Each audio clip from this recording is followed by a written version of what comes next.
Lo empiezo a leer el problema.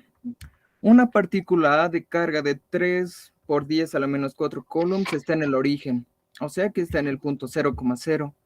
La partícula B de carga de menos 6 por 10 a la menos 4 coulombs está en 4,0. Podemos interpretar que está en X 4, en Y está en 0 y está en metros. Y la partícula C de carga de 1 por 10 a la menos 4 coulombs está en 0,3 en metros. Queremos encontrar la fuerza eléctrica sobre C, la fuerza eléctrica neta sobre C.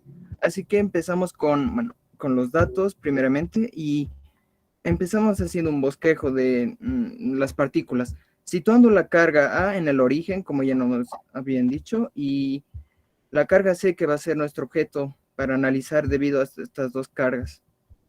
Ya.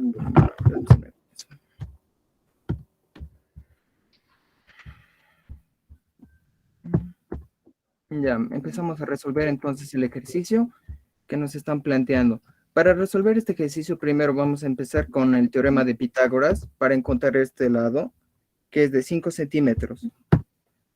Ya encontrado este lado, nos vamos a dirigir para encontrar el ángulo, que este ángulo se va representado justamente acá, que nos va a servir para dar con las componentes que posteriormente vamos a analizar con nuestro vector. Vamos a descomponerlo vectorialmente, la componente del eje X y del eje Y. Ya visto eso, seguimos.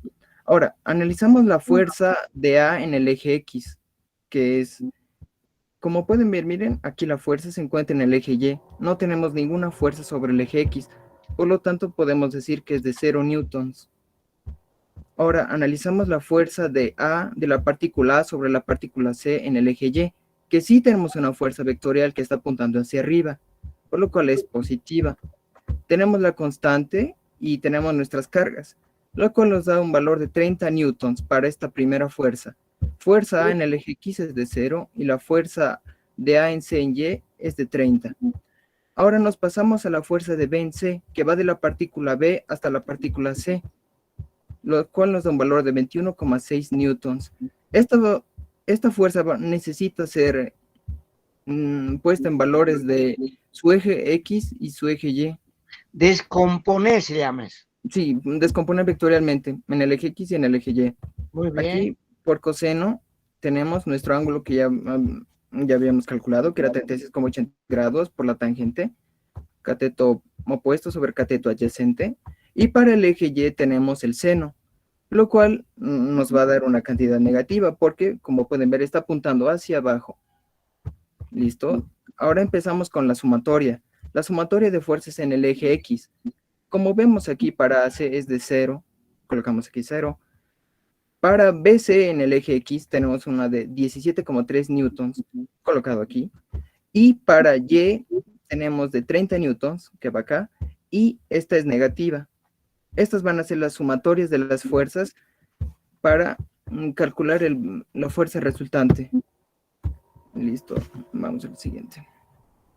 Una vez obtenido el final, hacemos simplemente una sumatoria que es módulo, que nos da un total de 24,25 newtons, siendo la fuerza resultante que se aplicó sobre la carga C debido al efecto de las otras dos cargas. Ahora nos daba por incisos el problema número 18. Nos preguntaba cuál era la componente X de la fuerza eléctrica ejercida por A sobre el vector, sobre la partícula C, lo cual tenemos que es 0, porque no vemos acción en el eje X para la fuerza de la partícula A sobre C. Nada. Ahora necesitamos al inciso B. ¿Cuál es la componente de la fuerza que ejerce A sobre C? Esta sí la tenemos, pero situada en el eje Y. Como pueden ver, es de 30 newtons. Aquí podemos ver un esquema de las cargas de mismo signo que se repelen, en las cargas de distintos signos se atraen. Ya, vamos bajando para el inciso C. Nos piden determinar la fuerza ejercida por B sobre C.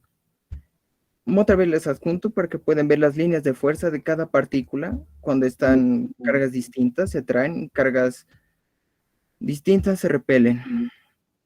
Y bueno, llegamos a la fuerza que es de B sobre C, que es 21,6 antes de ser descompuesto vectorialmente en sus ejes. Nos pasamos al inciso I, E, F.